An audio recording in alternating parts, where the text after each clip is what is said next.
Muy buenas tardes a todos. El día de hoy contamos con unas invitadas de licenciatura en Educación Infantil de la Corporación Universitaria Minuto de Dios, que se encuentran realizando el sexto semestre. Ellas son Cindy Mesa, Mercedes Cervantes y quien les habla, Leidis Camargo. Y como les venía diciendo, hoy tenemos un tema súper especial e importante en nuestro podcast, en el cual son las políticas neoliberales y su impacto en la educación para llevar a cabo este podcast, y en esta vamos a iniciar a hablar sobre los aspectos en común de las políticas públicas de América Latina y el Caribe. Como bien sabemos, América Latina es una región del mundo con una rica historia cultural y económica. Es una región con diversidad de sistemas políticos, sociales y económicos. Esta diversidad se manifiesta en las políticas públicas que se implementan en América Latina. Tres de las políticas públicas más importantes en América Latina son el bienestar social, el desarrollo, la estabilidad económica.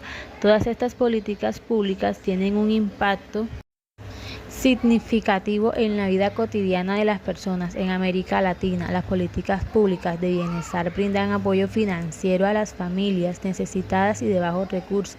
Las políticas públicas de desarrollo apuntan a mejorar las condiciones socioeconómicas de la población, centrándose en la educación, la salud y el empleo. Las políticas de estabilización y con económica tienen como objetivo prevenir y reducir la amplitud las fluctuaciones de precio y salario.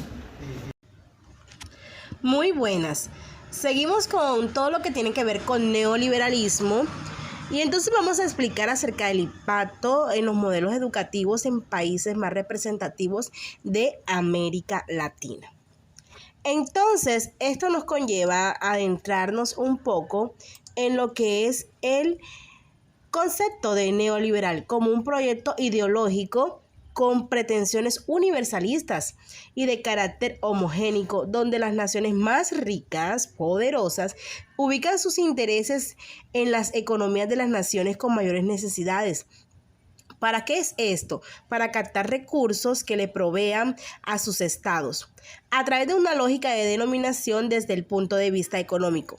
Las naciones entonces con menor capacidad competitiva se ven prácticamente obligadas a ceder a las pretensiones de quienes poseen un capital de inversión.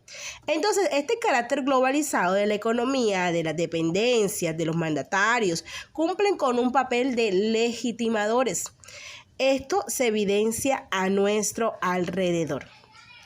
Si vemos un poco cerca de nuestro país, Colombia, entonces decimos que Colombia adoptó este modelo en el año de 1991, este paradigma neoliberal, con un orientador hacia el ámbito político y hacia el ámbito de la economía.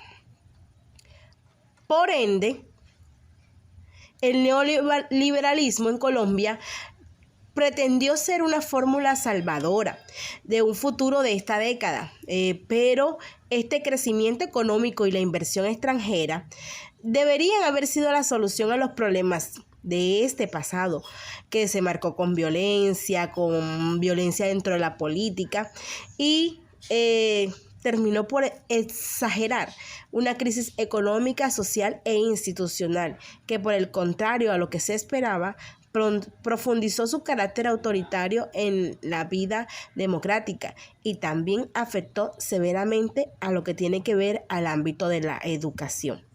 Privatización de la educación, difícil acceso de nuestros niños y jóvenes a la educación, que dejó de ser un derecho y ahora es un privilegio.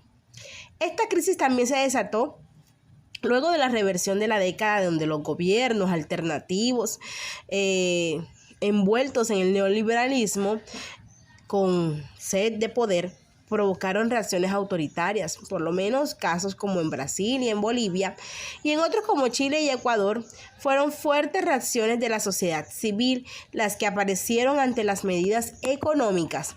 Los triunfos de los presidentes en esas décadas fueron otras variables que correspondieron al rechazo de estas lógicas autoritarias que asumieron después entonces los gobiernos progresistas, y hubo también una crisis institucional creciente al descontento social y el deterioro de la calidad de vida.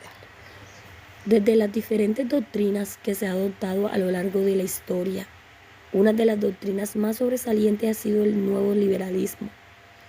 En los diferentes modelos educativos que los otros países han adoptado, en América Latina y el Caribe, hay que hacer una clara diferenciación en aquellos países que se han abstenido de adoptar esta doctrina.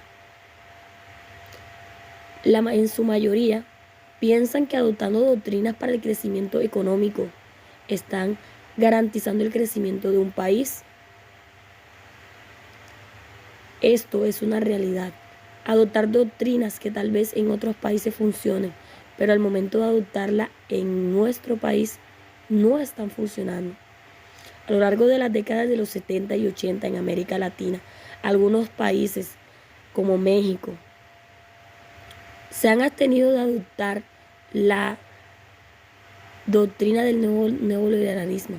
¿Para qué? Para poder garantizarle el derecho a la educación de cada una de las personas que en él se encuentra, su mejor calidad de vida.